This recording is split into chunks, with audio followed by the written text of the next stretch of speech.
A todos y a todas. Seguramente muchos de ustedes están durmiendo, desvelados, en el recalentado, con sus familias, asimilando lo que viene ahora, etc. Sí, entonces, quise hacer este en vivo sorpresa, express. En primer lugar, para desearles que este año sea bueno para todos, que nos vaya bien. El año pasado, porque pues es relativo, fue un año difícil. Y bueno, pues este año esperemos que mejore un poco más, ¿no? Ya cuando ustedes tengan el tiempo, el espacio, las ganas de ver este video, pues ya lo ven y lo analizan, ¿sí? Y toman lo bueno que pudiera darles este video. Voy a remembrar de una forma muy rápida, ¿sí? Y superflua el 2020, el 2020, porque no tiene caso regresar a qué difícil fue el año y todo lo que ha pasado, y fue el año de la pandemia, y fue el año de no sé qué, y fue el año de no sé cuánto. Sí, podría ser bueno recapitular brevemente. Evidentemente el año pasado, el 2020, fue un año difícil para todos, claro que sí. Pero también creo que fue un año que nos ha planteado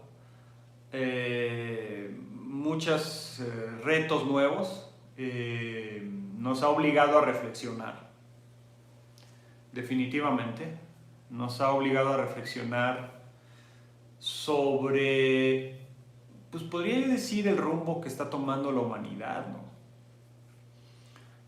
Cuando recién empezó la pandemia, recuerdo a los meses que la gente se encerró, ¿no? Recuerdo que hubo muchos cambios en los ecosistemas. O sea, hubo lugares, por ejemplo aquí en México, donde empezaron a salir en los océanos, por ejemplo, mares que estaban saturados,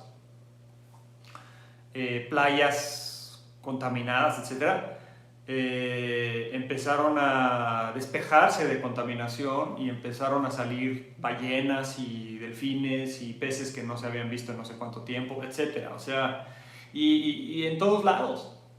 O sea, imágenes y videos de lugares donde los animales empezaron a salir de nuevo y a explorar y a ver y como...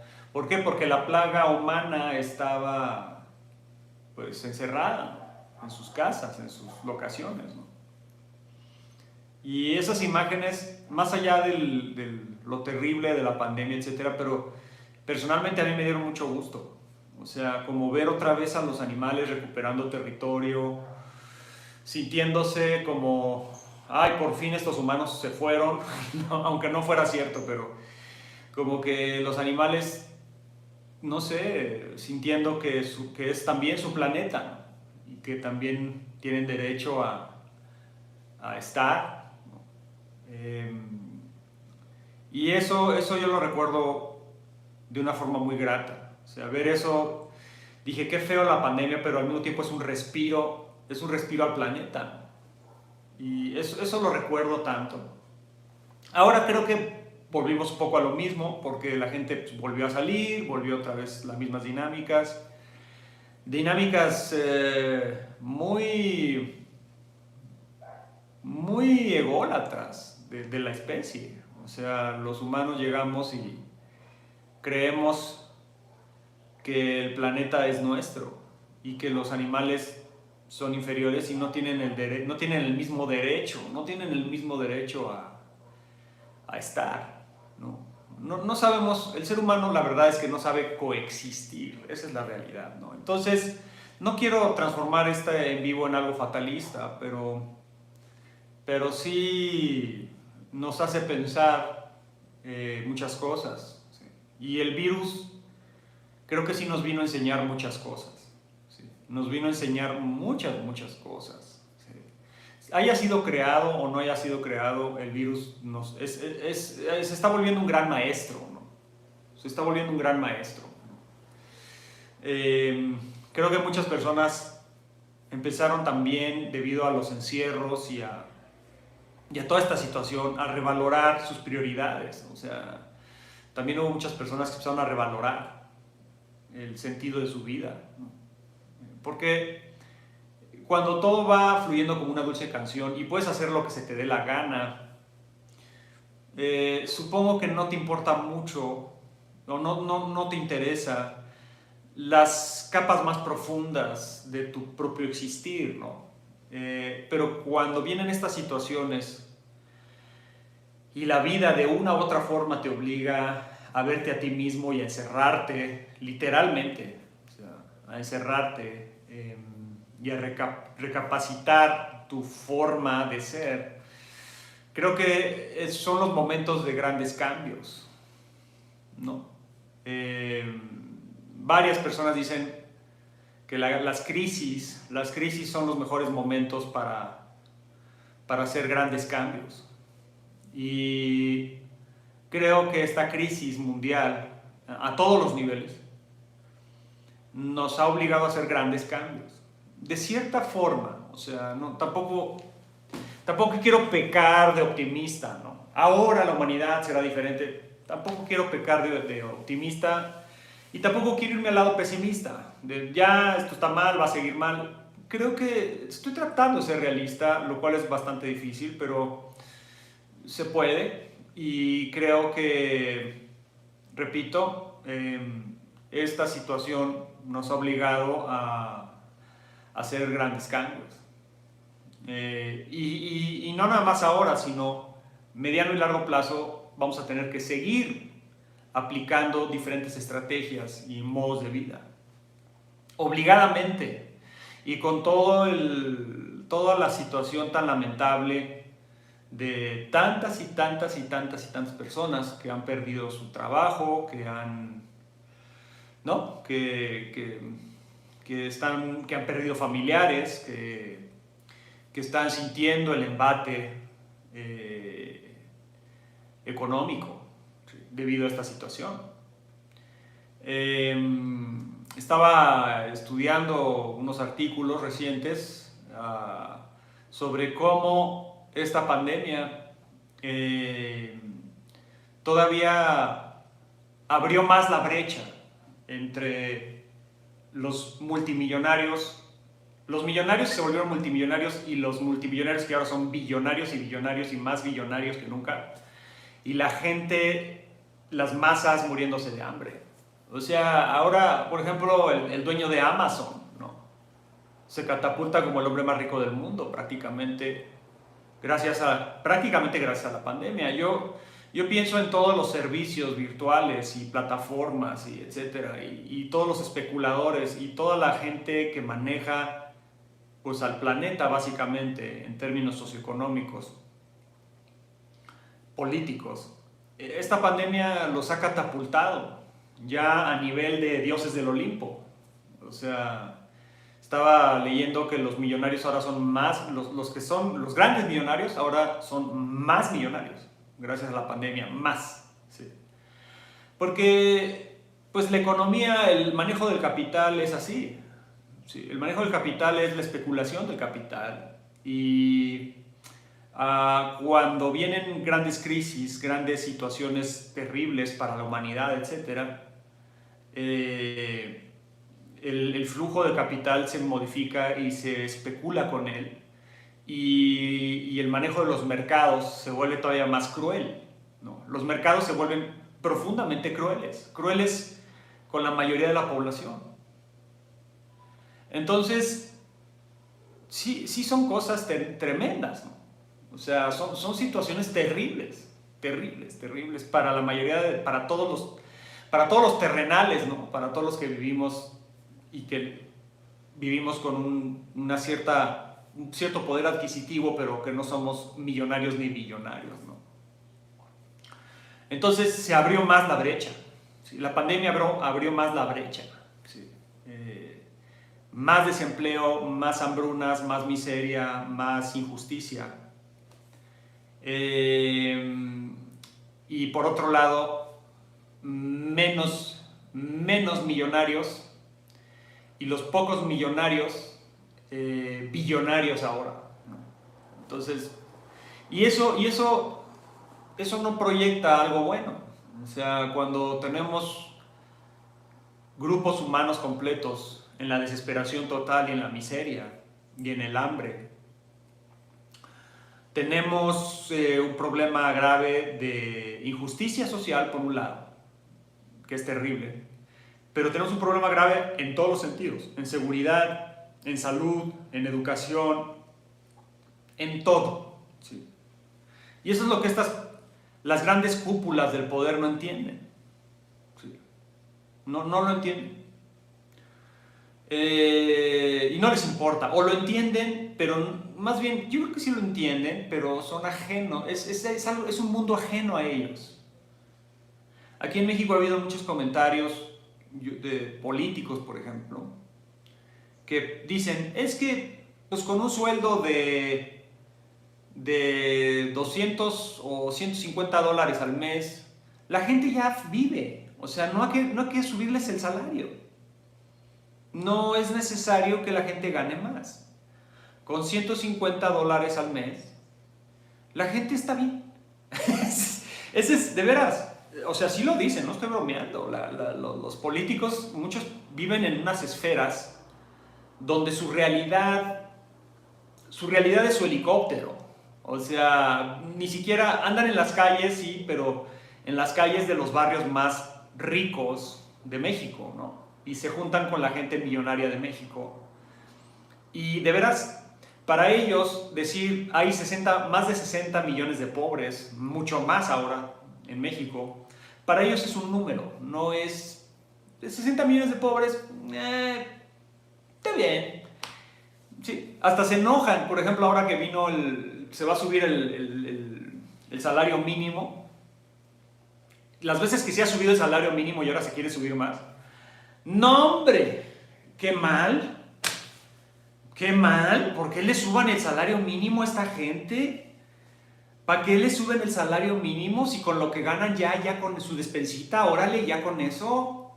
De veras, es una actitud, una mentalidad terrible que haya personas que piensen que no se deba subir el salario mínimo, cuando el salario mínimo de México, siendo un país tan económicamente tan amplio y tan diverso y con tanto potencial, sea un salario de los más bajos del mundo.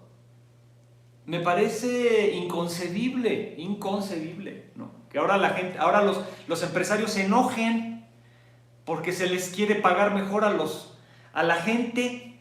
Fíjense cómo está el mundo al revés, ¿sí? Entonces, todo este tipo de situaciones se van a ir acrecentando. Yo había hablado hace unos en vivos atrás sobre el tema de la inseguridad, que va a ir subiendo, ¿sí? Yo lo he hablado con mi pareja. Aquí en esta ciudad donde vivimos, de por sí es bastante fea ya, bastante pues, demeritada en todos los sentidos. Es una ciudad abandonada, sumida en la corrupción, y por lo tanto una ciudad muy insegura. Y yo le comentaba que ahora, este año ya que próximo año, ya tengo que hablar del 2021, ¿va? Yo le comentaba a Jesse que yo no veo buenos augurios para esta ciudad en los próximos 6 meses. De hecho, se va a poner mucho más violenta. Mucho más, o sea, más violenta en todos los sentidos. Más insegura, o sea, el nivel delictivo va a subir, lógicamente. La delincuencia organizada va a subir. Extorsiones, secuestros, asaltos van a subir. Como todavía viene el confinamiento y todavía sigue, ¿no?, un flujo de confinamientos, pues también la violencia intrafamiliar va a subir y la desesperación de la gente va a subir. Y, o sea, entonces yo veo como en términos generales que la violencia va a subir en esta ciudad, definitivamente. Y en todas, pero lo que pasa es que hay ciudades, por ejemplo en México, que tienen mayor poder adquisitivo, estados que tienen más dinero, ¿sí? Más, el Producto Interno Bruto no es el mismo en Morelos o en Chiapas que en Monterrey o que en Querétaro o que en Aguascalientes, o que, sí, no es lo mismo. ¿Sí? Entonces, los estados con menor poder adquisitivo y con el Producto Interno Bruto más bajo van a entrar en una recesión terrible, ¿sí? Y por lo tanto se van a volver los más inseguros. Eso no hay que ser matemático y un especialista para entender este proceso, ¿no? Entonces, el 2020 nos está dejando un coletazo, ¿no? Un coletazo muy duro, muy difícil, un eco para el 2021 bastante complicado. Yo creo que estamos empezando el 2021 en una situación complicada.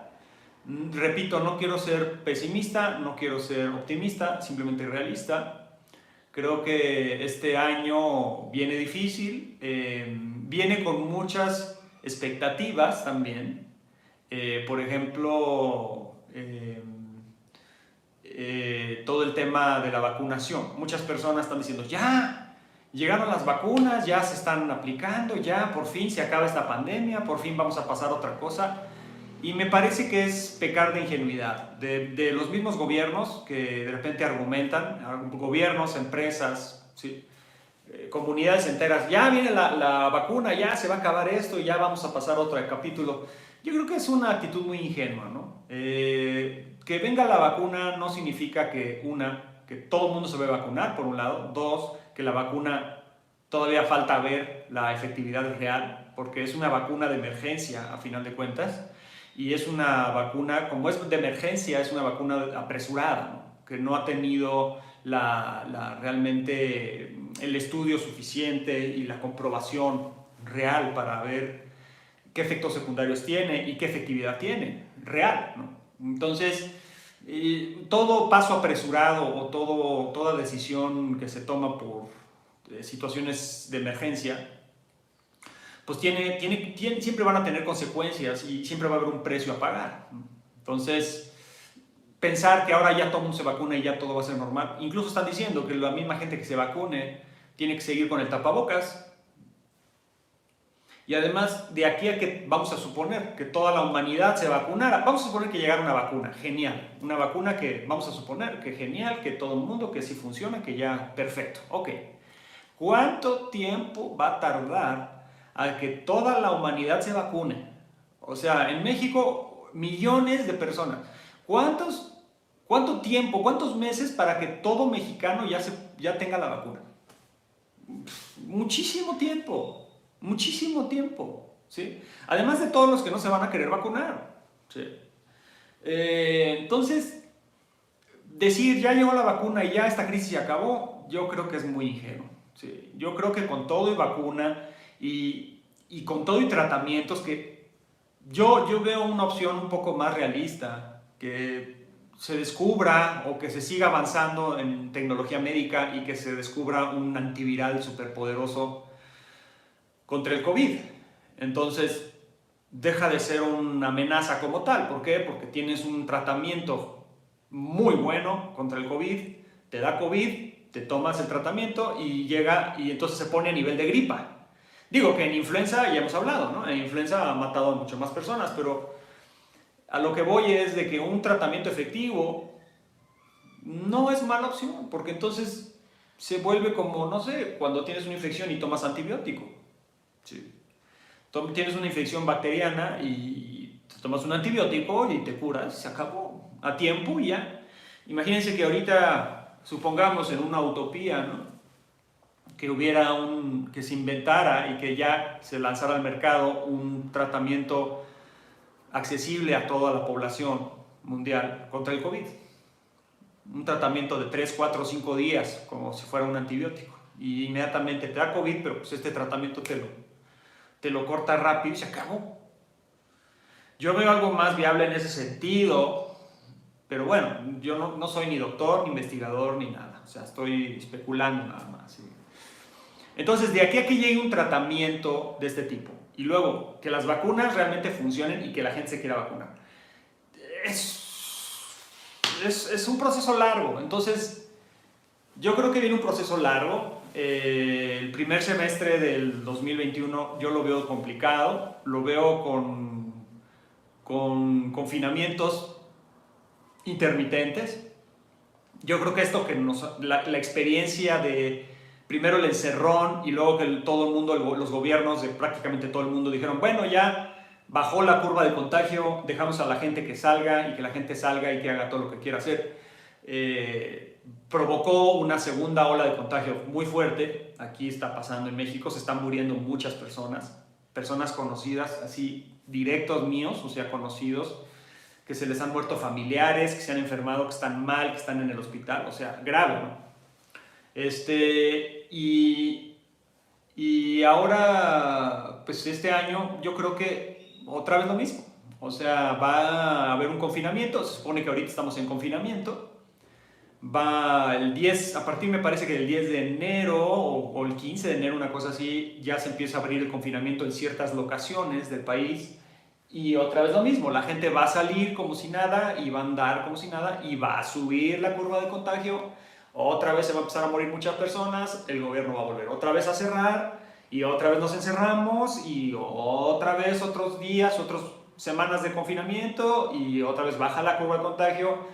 El gobierno dice, bueno, ya salgan y la gente va a salir y otra vez se va a volver a hacer. Así va a estar, o sea, yo veo eso, o sea, yo veo que va a estar subiendo y bajando, subiendo y bajando, subiendo y bajando los confinamientos de acuerdo a las subidas y bajadas de las curvas de contagio. Eso es lo que yo creo que va a pasar. No lo veo de otra manera. Sí. ¿Qué nos queda? ¿Qué nos queda? ¿Qué podemos hacer? ¿Qué actitud? Eso sería el punto, ¿no? Porque no quiero, repito, convertir esta reflexión en un ver para atrás nada más y lo que nos ha pasado y lo mal que estamos y ahora lo mal que viene. No quiero convertirlo en eso, más bien, a ver, año nuevo, propósitos de año nuevo. Sí, mucha gente dice, mis propósitos de año nuevo, ¿no?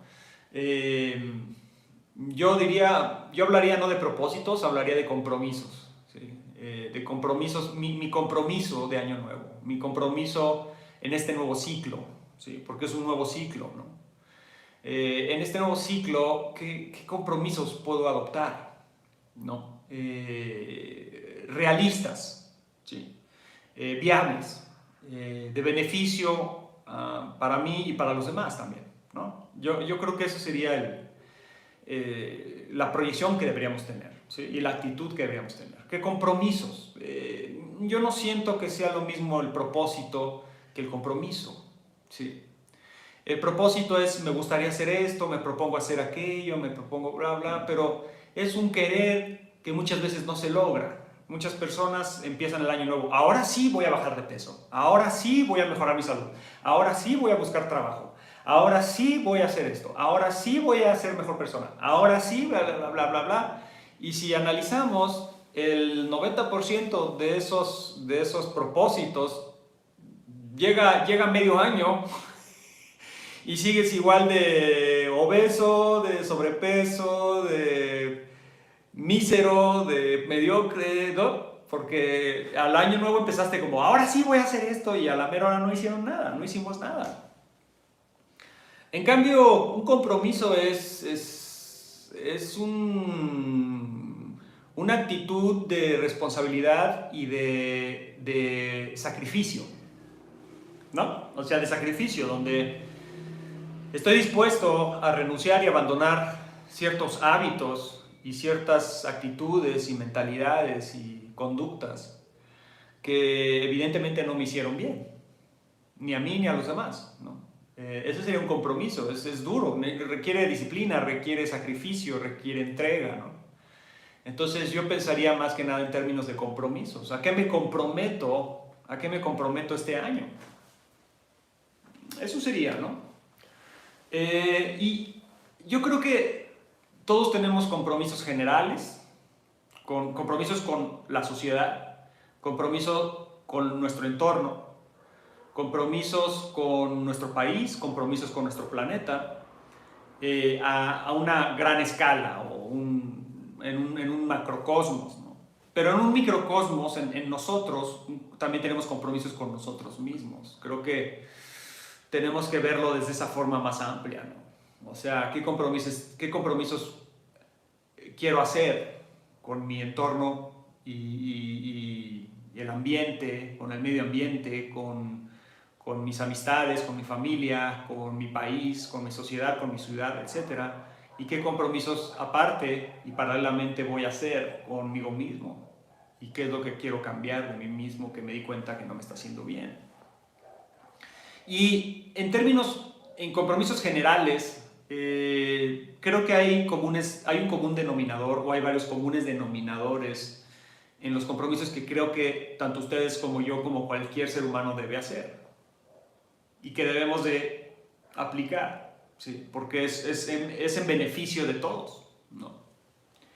Y creo que un compromiso importante y tiene que ver específicamente con este tema pandémico y lo que estamos viviendo, creo que un compromiso es ser más responsables, ¿sí? Es ser más cuidadosos, aprender de lo que hemos vivido, de nuestros muertos, de los enfermos, de la situación que está provocando todo esto y ser más responsables, ¿no? Ya estas actitudes de a mí no me da, a mí no me pega, no es cierto, no existe, que no sé qué, que si es un plan, que si es una conspiración, que si es...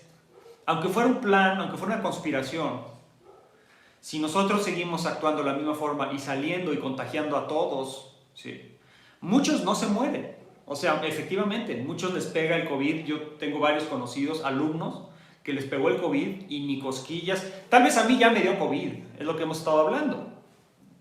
Tal vez a Jessica, a mí, a mi familia ya nos dio. O sea, pero como no sabes, es una moneda al aire este maldito virus, porque de repente te da y no te mueres y no te pasa nada. Y de repente te da y te mueres, o te da, contagias a alguien que sí se muere.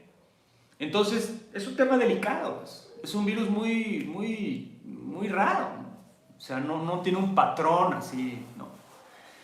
Entonces, aprendiendo de toda esta experiencia, creo que debemos de adoptar una responsabilidad mayor.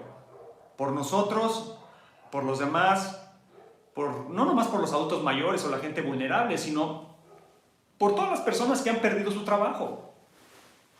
O sea, por todas las personas que ahora van a sufrir hambrunas extremas. ¿Por qué? Porque mientras más encerrones se tengan que hacer, mientras más confinamientos, mientras más restricciones tenga que haber, la economía va a sufrir más y más y más y más y más. Es así de simple. Estaba yo viendo que acá, por ejemplo, muchos negocios se acabaron. Gimnasios cerraron, restaurantes, hoteles, servicios, muchos proveedores de servicios se les acabó. Y esos son miles de empleos y de familias que se están quedando sin comer. Y todo esto es por irresponsabilidad. O sea, es por irresponsabilidad. Si nosotros vemos, yo estaba viendo unas imágenes de Wuhan, el lugar donde se originó el coronavirus o donde vino la primera pandemia, ¿no? Local, por decir, bueno, no sería pandemia, el primer contagio local, ¿no? En Wuhan, y estaban celebrando el Año Nuevo y no tienen virus. Bueno, al menos eso es lo que dice el gobierno chino, que ahí ya no hay virus, no existe el virus, donde se originó el virus. Y la gente estaba afuera celebrando sin tapabocas, sin nada, nada más así. Entonces piensas, ¿cómo es que esas provincias de China o esos lugares de China o China mismo han logrado atajar de una forma tan impresionante el virus? Porque son de un disciplinado impresionante. Yo estaba leyendo la otra vez también un artículo de los países donde se han bajado las curvas de contagio al máximo y donde prácticamente están en una vida normal. Y eran países extremadamente disciplinados. Por ejemplo, Japón, Nueva Zelanda, o sea, lugares donde la gente... Bueno, Nueva Zelanda es una maldita isla donde hay 4 personas, entonces es mucho más fácil, ¿no? Si casi no hay gente, pues anda solo casi, ¿no? Pero, por ejemplo, Japón o China mismo, ¿cómo han logrado regresar a una normalidad y, por lo tanto, empoderar sus economías? ¿Por qué? Porque China, Japón, etcétera, como han logrado manejar la pandemia de otra forma, pueden seguir con sus actividades económicas y entonces la gente sigue. Y el problema es que esas economías siguen arriba y se van a ir comiendo a las demás economías. ¿En qué sentido? Que si aquí, por ejemplo, en México ya no hay producción de algo, porque ya no hay trabajo, porque estamos encerrados, porque se vino a la chingada, ¿qué va a pasar? Pues los chinos van a decir, aquí hay un mercado en este servicio y nosotros lo vamos a tomar. Y entonces, menos trabajos para los mexicanos, o trabajos para los mexicanos, pero regulados y regenteados y coordinados por los chinos. Y donde los que realmente están ganando todo el dinero son los chinos. Y donde todo ese dinero que se está produciendo en México se está yendo a China. ¿Por qué? Por esto que les estoy diciendo. Porque ellos han logrado manejar la pandemia de otra manera. ¿Por qué? Porque el gobierno chino le dice a los chinos, se encierran y no salen, y los chinos se encierran y no salen, aunque se mueran adentro de sus casas. Es una cosa para bien y para mal. No estoy diciendo que sea 100% bueno, pero los chinos son así. El japonés es de que el gobierno dice, haz esto, y el japonés obedece. Son sociedades muy disciplinadas, esa es la realidad. Veamos una sociedad totalmente diferente, la India. La India es como México, son ultra indisciplinados. No hay disciplina en la India, esa es la realidad. Y son millones y millones de personas. ¿Sí? Y están en un problema grave en la India. Millones de contagios, millones de muertes. Y la economía, mira, para abajo. ¿Sí? Bueno, veamos Estados Unidos. Veamos Estados Unidos. ¿Sí? Estados Unidos cada vez estaban las 2 potencias económicas mundiales, China y Estados Unidos. Básicamente se unió Rusia y hubo una época que fueron los BRICS, que era Brasil, India, bla, bla, bla, ¿no? Que hubo ciertas potencias que estaban equilibrando la geopolítica y la cuestión económica mundial, ¿no? Vino la pandemia y se hizo así. O sea, ¿por qué? Porque pues, China, Japón y los países que están manejando la pandemia mejor, pues son los que se van a ir para arriba. ¿Qué esperábamos? Entonces, nuestra propia indisciplina, y estoy hablando de mi país, y creo que pudiera hablar también de Latinoamérica, Sudamérica, Centroamérica y de otros países, nuestra propia indisciplina nos está llevando al hoyo. ¿Sí? No sabemos ser disciplinados, esa es la realidad. El mexicano no se sabe disciplinar. ¿Sí? Luego se ofende por cualquier cosa, se siente por cualquier cosa, cuestiona todo, lo cual está perfecto, qué bueno que hay que cuestionar, pero no hay que cuestionar a lo pendejo. No hay que cuestionar a lo pendejo. ¿Sí? Hay que saber cuestionar también. Entonces, yo creo que debemos de adoptar una actitud diferente. ¿Sí? Mucho más responsable y el argumento principal, por ejemplo, aquí en México, al respecto de encerrarse, etcétera, era, y que se entendía, ¿no? O sea, muchas personas decían, ¿cómo me voy a encerrar si yo necesito ir a trabajar? Yo no puedo encerrarme en mi casa porque si no, ¿quién le va a dar a comer a mi familia? Es cierto, no digo que no, totalmente cierto. Pero hay una cosa en particular que yo me estaba dando cuenta y he estado estudiando. A ver, de todas las personas que dicen eso, que yo tengo que salir a trabajar y que yo si no salgo a trabajar no me muero de hambre, etc. ¿Cuántas de esas personas se fueron de vacaciones y atiborraron las playas y organizaron 15 años multitudinarios y organizaron fiestas y reuniones y se fueron al desmadre, a los bares y bla, bla, bla? O sea, ¿cuántas de esas personas realmente, con el argumento de no, yo tengo que salir a trabajar, a mí no me pueden cerrar, yo tengo que salir? ¿Cuántas de esas personas salieron a trabajar y cuántas de esas personas salieron a echar desmadre? Y hicieron un pinche contagiadero por todos lados. A ver, digo, yo lo veía cuando fuimos a dar un seminario a Morelia, una ciudad muy bonita, el centro de Morelia es muy bonito. Y salimos al centro de Morelia, centro histórico, lleno, pero lleno de gente, lleno. ¿Sí? Nosotros salimos, teníamos que cenar, nos pusimos los tapabocas, íbamos Jess y yo, y salimos del seminario en la noche, ¿no? Pues había que cenar, pues vamos a cenar, ¿no? Cenamos y nos regresamos, ¿no? Entonces nos fuimos a cenar al centro de Morelia. Y dijimos, bueno, pues a ver cómo está. No, hombre, estaba atascado, pero atascado de gente. Y les puedo decir que de toda esa gente, yo vi fácil el 30 o 40% sin tapabocas. Nada más así, pegados unos a otros y, vale madre, vale madre. Ok, vale madre, y empezó la matacinga. Porque al seminario de Morelia fue un doctor que nos estaba platicando, que me dice, no sabe, profesor, me dijo, no sabe cómo están entrando y saliendo bolsas de cuerpos. O sea, ¿cómo se está muriendo la gente? No lo dice. El gobierno no está diciendo la cantidad de gente que se está muriendo. No lo dice, pero está sucediendo. Y me lo dijo un doctor, ¿sí? Que trabajaba en un hospital o que estaba en contacto con un hospital. Entonces, yo creo que sí tenemos que adoptar una actitud diferente. Yo empecé a dar clases con todo y los encierros y nos vino una lección muy dura. O sea, de repente alumnos se empezaron a contagiar, se contagiaron, que lo que nos dimos cuenta es que se contagiaron no tanto entrenando, sino se contagiaron por afuera, porque varios iban juntos en un carro y luego viajaban juntos y luego después de la clase se quedaban platicando, nos quedábamos, porque sí. Y luego hacíamos la estupidez, practicábamos con tapabocas, pero luego ya cuando acababa la clase, algunos se lo quitaban y nos poníamos a hablar así ya. Entonces, son estupideces. Y yo reconozco, fue un error mío. Y lo reconozco. No me estoy excusando, fue una estupidez mía. Por no ser más estricto en las medidas sanitarias. Porque lo que debía hacer es, ok, vamos a entrenar, primero, vamos a entrenar a sana distancia, no tan cerrado, no tan cerca.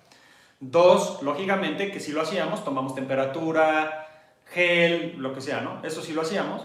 Pero después de la clase, inmediatamente cada quien a su casa en su propio vehículo, no juntar grupos dentro de un solo carro, ¿no? Sí, arriesgar a las personas a que se junten y todos ya sin tapabocas y contaminándose todos, ¿sí?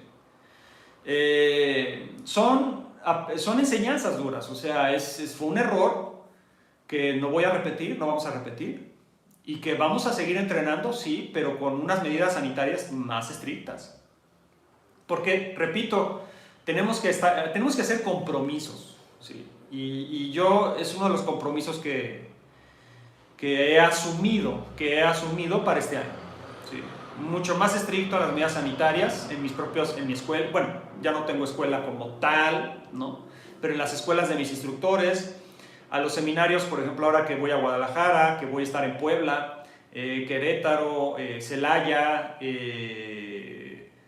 Durango, Tijuana, España, en todos esos lugares, ¿sí? Pues lógicamente van a ser medidas sanitarias mucho más estrictas. Claro que sí, por supuesto que sí.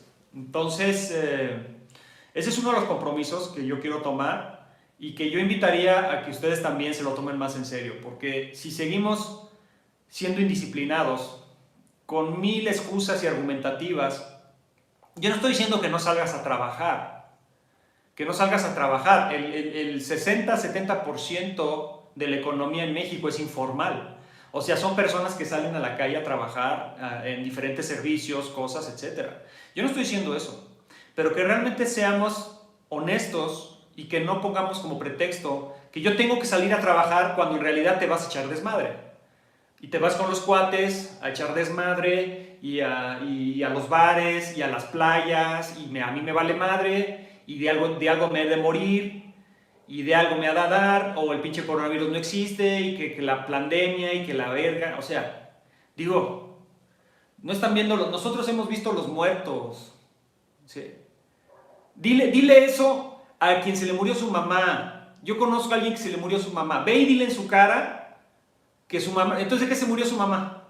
¿O está inventando que se murió su mamá o qué? Ya déjense de pendejadas, ¿sí? Porque cuando ves los chingadazos de cerca y cuando se te muere alguien en serio, conocido, amigo, familiar, ya te dejas de pendejadas, ¿sí? Entonces déjense de pendejadas, así de simple, ¿sí? Entonces, vamos a hacer un compromiso para realmente tomar el ejemplo ahora sí que de los chinos, ¿sí?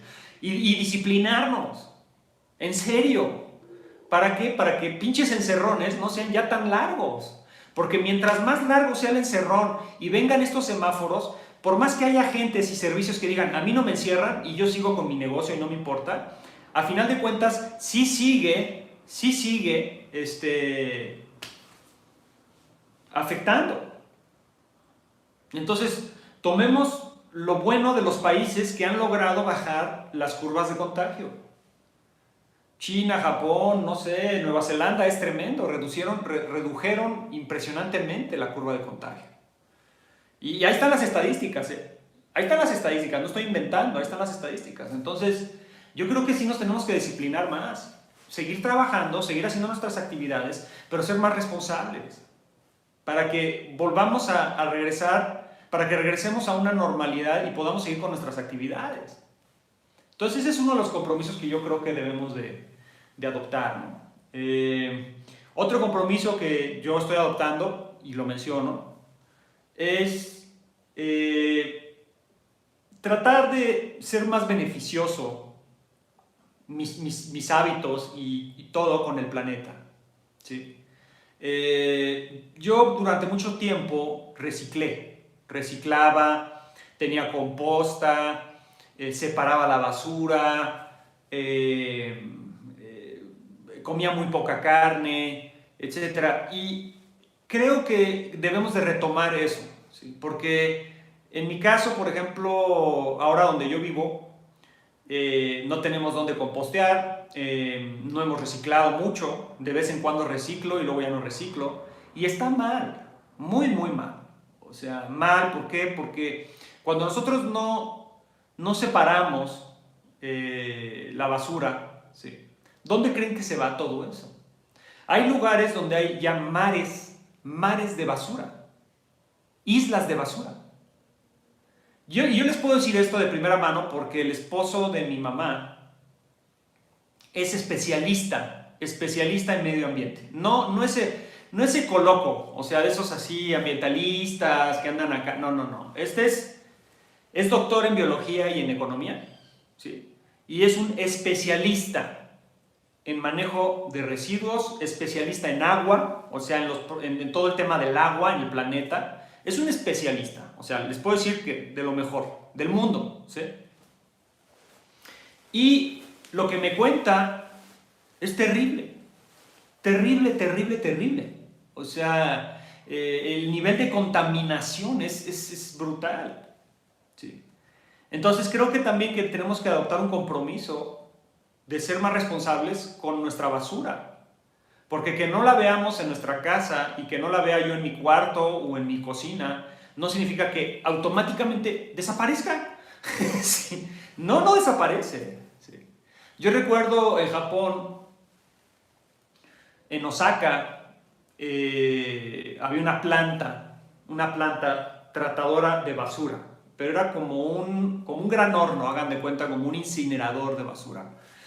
Y lo más impresionante es que no me lo recuerdo bien qué tipo de basura entraba, pero entraba prácticamente toda la basura, y lo que hacía era que incineraba esa basura, pero no había humo. O sea, tenía un proceso, era una planta gigante, un edificio enorme, que tenía un proceso que no quemaba y salía humo. Era algo, a mí eso siempre me llamó la atención, decía, ¿cómo chingados le hacen?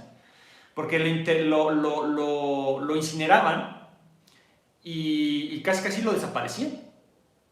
Y yo no sé qué hacían para que el humo no saliera, o no sé qué hacían con el humo, no entiendo, yo nunca entendí eso, era muy raro.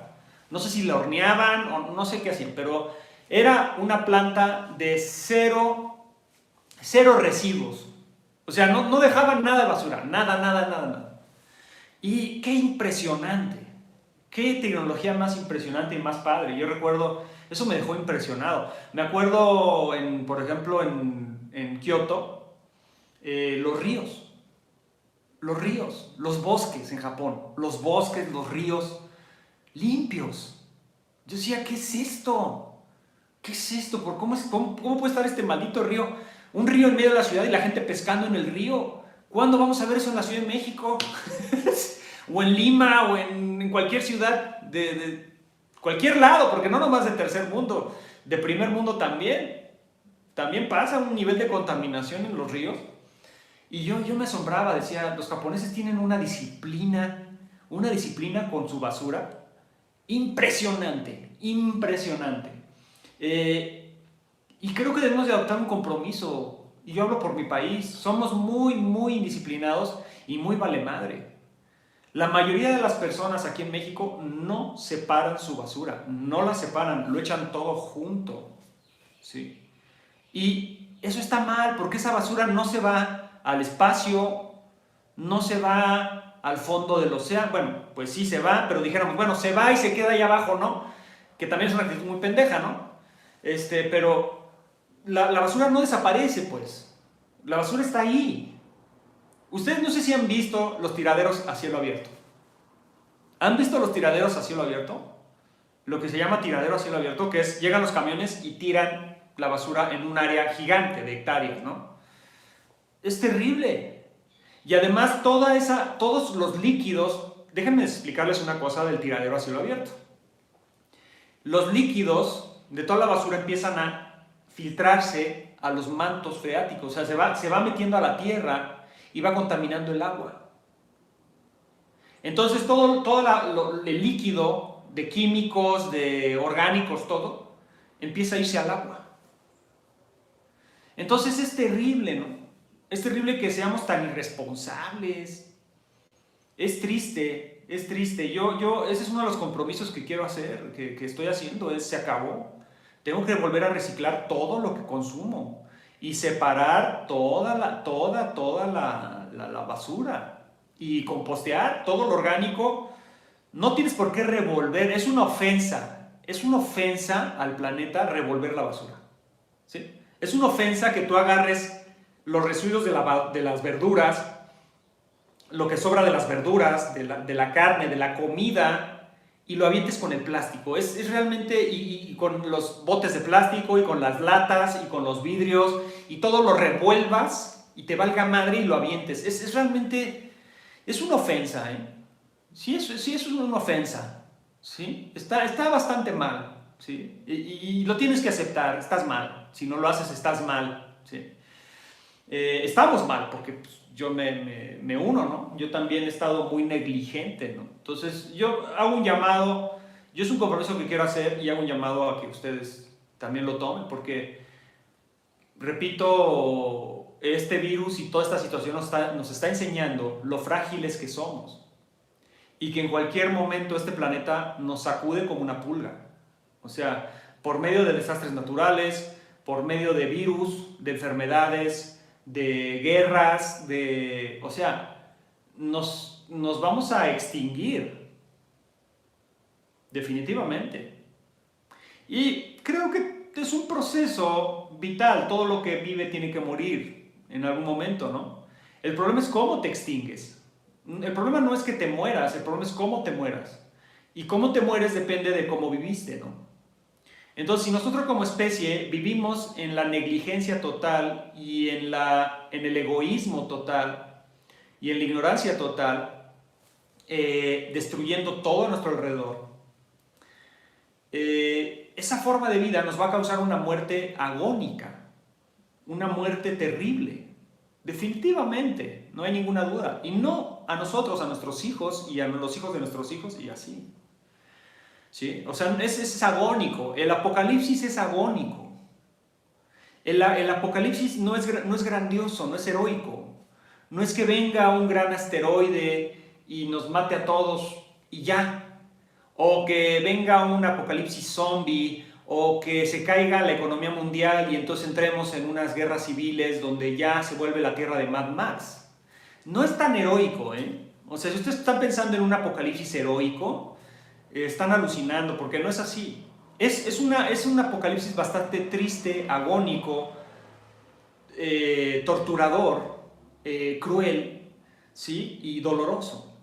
¿Sí? ¿Por qué? Porque que cada vez haya menos agua, o el agua que hay la estemos contaminando cada vez más y por lo tanto ya no la podemos usar, que el clima cada vez esté más extremo y que haya menos lugares donde sembrar, donde la tierra está ya destruida por tanto pesticida, por tantos transgénicos, por tantos químicos, donde se vengan hacinamientos masivos humanos por las migraciones que se están dando ya por cambio climático, por guerras, por pobreza, por... ¿sí? Esa es la agonía que nosotros mismos estamos provocando. ¿Sí? Entonces, creo que debemos hacer un compromiso este 2021 de alguna manera, frenar o bajarle la velocidad a esa agonía y la intensidad, que no sea tan intensa y tan dolorosa. Para mí me duele tanto ver a mis hijos que les toque ver todo esto. A mis hijos les está tocando un planeta que a mí de niño era diferente. Ya había contaminación, ya había cosas, pero de niño yo recuerdo tantos lugares limpios. Era diferente. El clima era diferente, las ciudades eran diferentes en el sentido, no sé, había más espacio, había miseria también y había delincuencia, había todo, pero hoy en día es tan extremo y tan intenso y tan radical en todos los sentidos la existencia, ¿sí? Y todo el sufrimiento humano es tan fuerte, o sea, guerras tan horribles, tan depravadas, situaciones tan terribles en todos los sentidos, viendo el planeta haciéndose pedazos, los animales, especies enteras en extinción, en peligro de extinción o que ya se extinguieron. Imagínense a sus hijos que te pregunten, o a tus nietos que te pregunten, abuelo, ¿qué es una jirafa? Sí. ¿Cómo eran las jirafas? Imagínate que te pregunten eso. ¿Cómo eran las jirafas?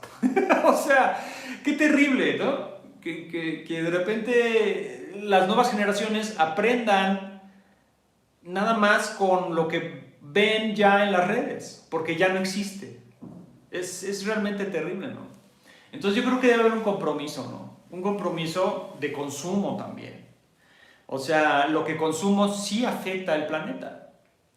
Si yo consumo demasiada carne, estoy afectando el planeta. Y esto no es un tema de veganismo, ni de budismo, o sea, no es eso, ¿sí?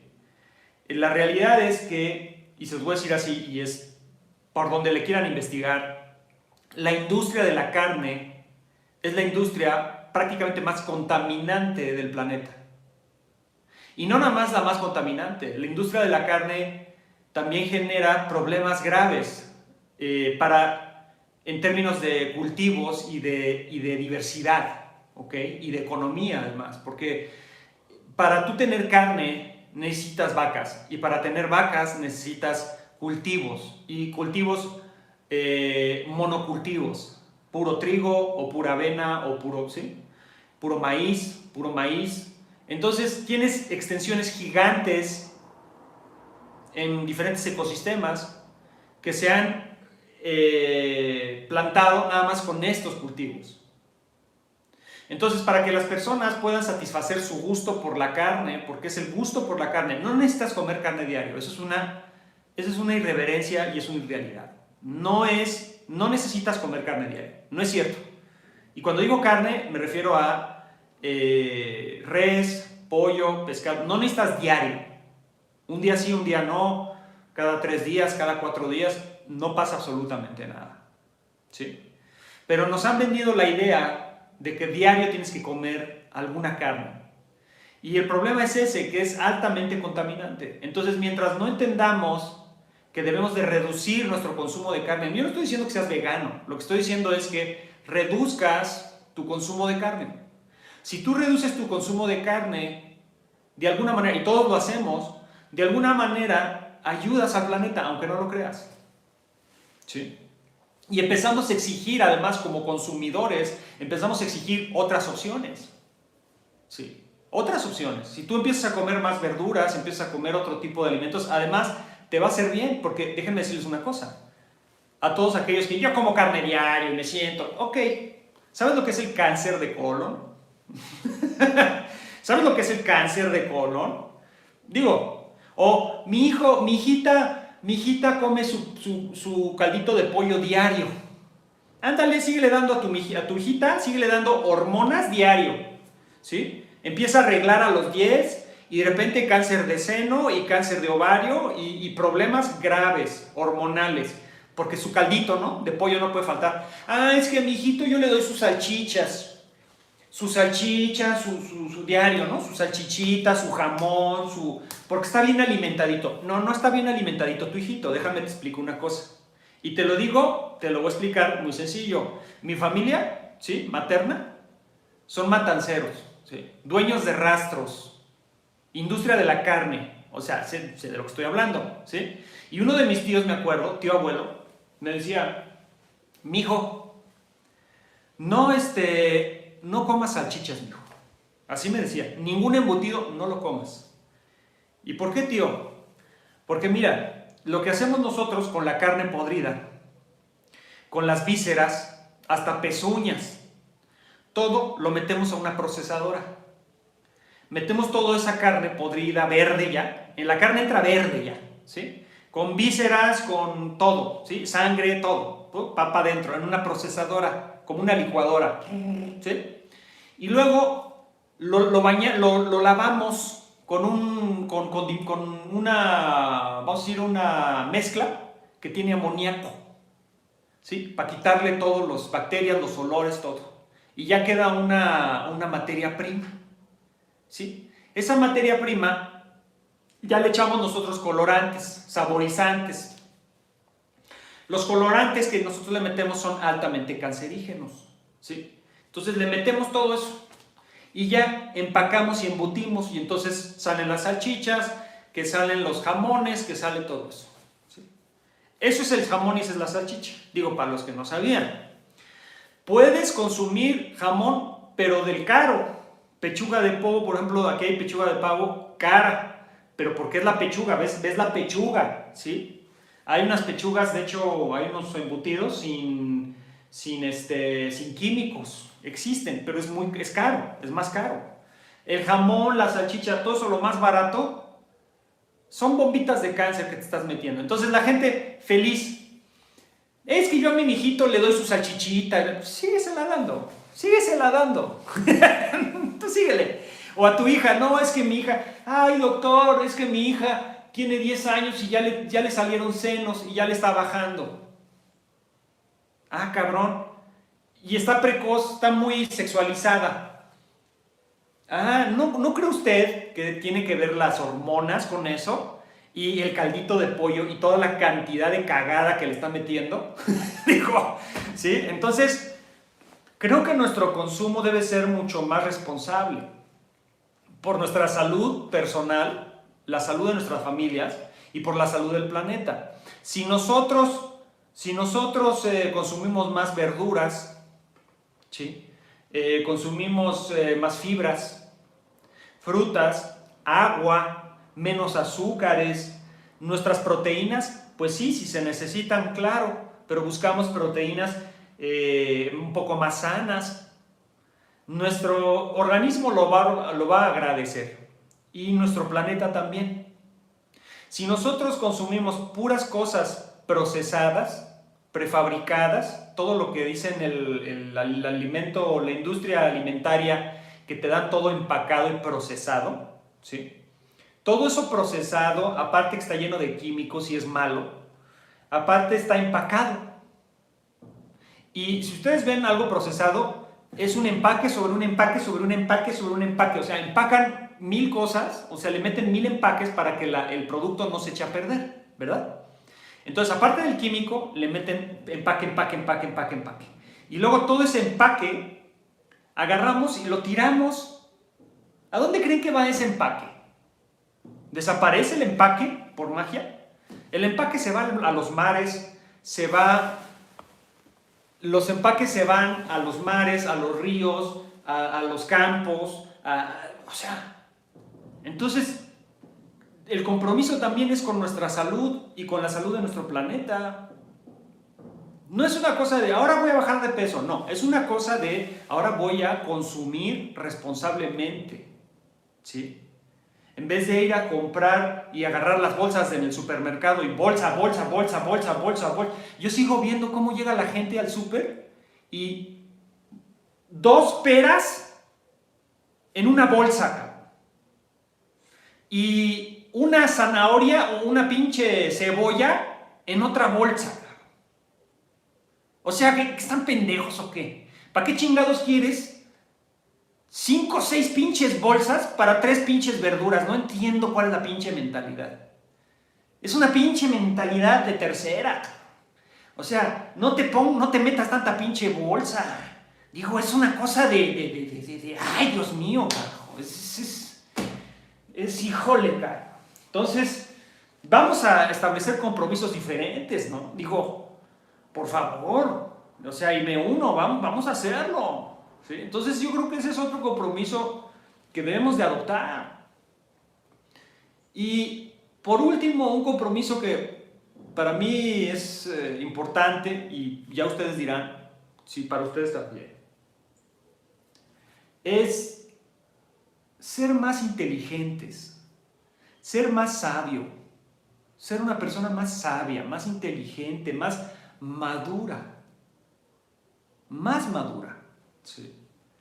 Ese es un compromiso que yo tengo desde hace mucho tiempo. Trato. A veces no me sale. Muchas veces soy bastante inmaduro. Muchas veces me ganan mis negatividades, etc. Pero hago el intento de ser cada vez más inteligente, más sabio, más maduro. Entonces, tiene que haber un compromiso de cultivarnos más, de estudiar más. Menos face y más book, ¿no? O sea, más libros, más lectura, más estudio, menos contenidos pendejos, ¿sí? Estamos en la era del entretenimiento. Todas las redes ahora, lo que vende más, o lo que hay más en las redes, las tendencias, son para estupidizar a las personas. Es así de simple. Para entumirlas, para anestesiarlas. Porque una persona anestesiada, entumida, apendejada, lavada del cerebro, no va a cuestionar, no va a pensar, no va a exigir. No hay nada más peligroso que una persona que sabe pensar, que un ciudadano que sabe pensar. Y si un ciudadano que sabe pensar se une a otro ciudadano que sabe pensar, y se une a otro ciudadano que sabe pensar, y se une a otro ciudadano, tenemos entonces una sociedad que sabe pensar. Y una sociedad que sabe pensar es una sociedad peligrosa. ¿Para quiénes? Para el poder, para las cúpulas del poder, para el sistema socioeconómico. Pero lo que quiere el sistema socioeconómico por medio de la industria del entretenimiento es que la gente no piense, que las nuevas generaciones, los nuevos jóvenes, los niños no piensen. ¿Sí? Entonces, ahora ves al niño, al joven, sumido en el TikTok, en el Instagram, viendo y scrolleando, viendo. Que la coreografía de no sé quién, que la TikToker ya se volvió millonaria no sé quién. Y cuando ves los pinches TikToks, pura pinche mamada. O sea, dices, ¿qué pinche mamada es esto? Puros pinches bailecitos. Está bien que se diviertan. Yo no estoy diciendo que la gente no se divierta. Pero cuando ya tu vida depende de los pinches bailes de una taruga que se volvió millonaria porque hace pura pendejada enfrente de un teléfono, y ya es lo único que piensas, en vez de investigar, de estudiar, es una puta vergüenza. Es una puta vergüenza como papá permitir ese tipo de pendejadas. Que tu hijo cada vez esté más pendejo. O sea, O sea, ¿qué onda? ¿No? ¿De qué se trata? Entonces, hay que echarle ganas al niño, a la niña. A ver, mamacita, papacito. A un lado el pinche celular y órale, estudiar, cabrón. Estudiar, porque hay que estudiar. Porque si no conoces tu historia, si no conoces, si no te informas, si no te vuelves una persona pensante, ¿sí? No te vuelves una persona peligrosa para el sistema. Y vas a seguir siendo manipulado por aquellos que inventaron TikTok y Facebook y Instagram y esta pinche pendejada de YouTube. Todos, ¿sí? Entonces, hay que ponernos a estudiar. Hay que ponernos a estudiar, ¿sí? Pónganse a leer. ¿Cuántos libros lees? ¿Cuánto lees? ¿Cuánto te informas? A ver, yo te pregunto, ¿cuánto lees? ¿Lees? ¿Te informas o no te informas? ¿Estudias o no estudias? Así de simple. Entonces, no puedes ser inteligente y saber pensar si no tienes la información para. Si no tienes, el conocimiento viene de la aplicación de la información.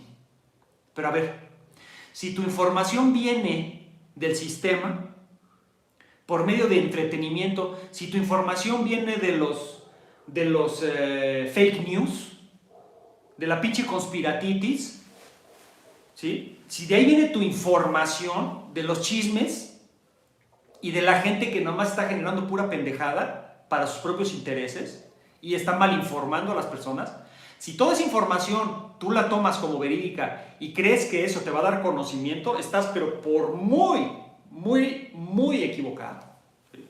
Muy lejos de la verdad, pero muy lejos. La información no viene de ahí. La información viene de la investigación. La información viene de las fuentes, ¿sí? Que muchas veces no son comerciables o comerciales. Vienen de fuentes que no les convienen a los gobiernos, que no les convienen a las empresas, que no les conviene al sistema, así como al sistema bancario, al sistema económico, ¿sí? De ahí viene la buena información. Hay que estudiar, hay que investigar, informarse. Y de ahí viene el conocimiento. Y es entonces que el conocimiento nos puede dar la luz, ¿sí? Para ser más sabios. Porque la información aporta conocimiento.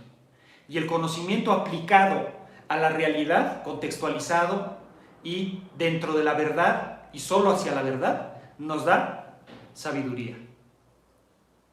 Y la sabiduría, a su vez, la aplicación de la sabiduría, ¿qué nos da?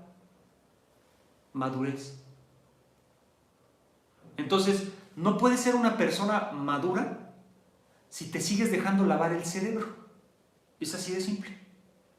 Te vas a quedar niñito, te vas a quedar adolescente. A tus 40 años eres un puberto. A tus 30 eres un puberto. A tus 15 eres un niño de 5 años. Hablando de madurez, ¿sí? Mental, emocional. Cero, Cero. Entonces, la madurez viene de eso, ¿ok? Entonces, debe ser un propósito para el 2021, ser maduros, buscar la madurez. Porque si somos maduros, la madurez nos aporta ¿qué? Felicidad, tranquilidad, ¿sí? Eso nos da ser una persona plena. Una persona inmadura no es una persona feliz. Una persona inmadura no es una persona plena. No lo es. Una persona inmadura no tiene paz, no tiene serenidad en su interior. No conoce lo que es la serenidad y la calma, porque es inmadura. Entonces, hay que buscar la madurez. ¿Cómo? Ya les expliqué la cadena. Información verídica, que se investiga y se estudia, se rasca. El conocimiento es como buscar agua y rascar el pozo. Tienes que llegar a un área y rascar, y rascar, y rascar, y rascar, investigar y estudiar, investigar. Y una vez que encuentras la información, la sacas. Ahora, ¿qué hago con esta información? ¿Cómo la aplico a mi vida cotidiana? La empiezas a aplicar y te empieza a dar conocimiento. Y el conocimiento, esa interacción de la información con la realidad y el beneficio que te está aportando a ti y a los demás, ese conocimiento te empieza a dar sabiduría. Y esa sabiduría de vida te empieza a dar madurez.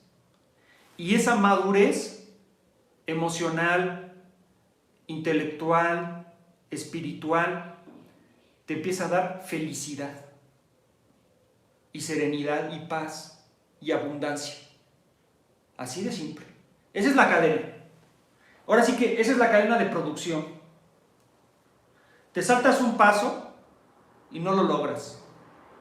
Entonces, ¿por qué no hacemos un compromiso de generar esa cadena de producción interna? Cada vez más. Más sabiduría, más conocimiento, más abundancia, más felicidad, más claridad, ¿sí? Más. Menos ignorancia, menos cinismo, menos pendejez, menos inmadurez, ¿sí? Menos negatividades. ¿Ok? Digo, es lo que yo digo. Bueno, es lo que yo me aplico, pues, y es lo que quiero hacer. En fin. Iba a ser un en vivo express, ¿eh? No manches, ya es 1:10. Los dejo en paz. Los dejo en paz. Que tengan un buen inicio de año. Nos estamos viendo pronto. Hoy en la tarde vamos a grabar la 10ª sesión del diploma de cuchillo. El lunes vamos a hacer una clase de taijutsu abierta pública. El 6 y 7 de febrero vamos a estar en Guadalajara. El último fin de semana de febrero vamos a estar en Puebla. Ya vamos a estar en la Ciudad de México también, ¿sí? Un domingo cada 15 días en una locación que encontramos con tatami, donde vamos a poder entrenar a sana distancia muchas dinámicas ya con el tatami. Ya no salimos del estacionamiento, ¿sí? Ya no estamos en el estacionamiento, ahora vamos a estar en esta locación, una escuela de un profesor de taekwondo que me hizo el favor y muy amable, me lo está rentando un domingo cada 15 días. Entonces, ahí vamos a estar. Y bueno, seguimos con los proyectos, seguimos con todo para adelante, aprendiendo del año pasado y comprometiéndonos, ¿sí? Comprometiéndonos con nosotros mismos, comprometiéndonos con los demás, comprometiéndonos con el planeta, con nuestra vida, con la existencia, que es lo único que tenemos. Entonces, que tengan un excelente día y nos vemos en un próximo en vivo, ¿sí? Que estén muy bien. Buen año para todos, ¿eh? Suerte.